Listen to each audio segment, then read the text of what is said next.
તો નડિયાદ નગરપાલિકાના ward number 11ના councillor વિજય ઉર્ફે બબલ પટેલના પુત્ર વિવેક પટેલે વૃદ્ધ મહિલાને લાફા માર્યા। વૃદ્ધ મહિલાની જમીન પર બનાવેલી ઓરડી પણ તોડી નાખી।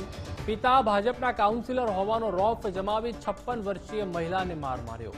જેને લઈને નડિયાદ પશ્ચિમ પોલીસ મથકે ભાજપ કાઉન્સિલરના પુત્ર સહિત 2 સામે ફરિયાદ નોંધાઈ છે।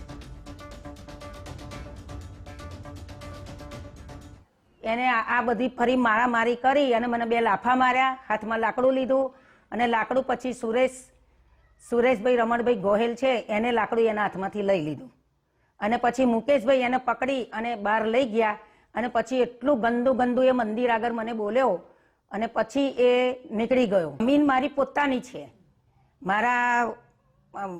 મારા ઘરવાળા ઓફ થઈ ગયેલા છે, અત્યારે મારા ઘરવાળા છે નહીં।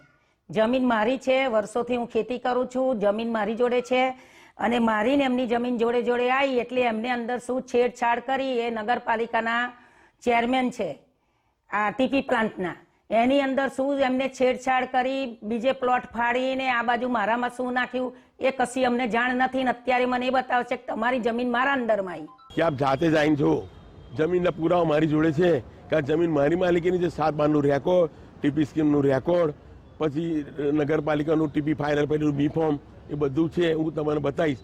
પછી દૂધ પાણીનું પાણી ખબર પડશે અને આપ જોઈને નિર્ણય કરશો। બધાને મારે નહીં, મારો છોકરો એક બિઝનેસમેન છે, મારો પોતાનો પેટ્રોલ પંપ છે, છોકરો પેટ્રોલ પંપ ચલાવે છે।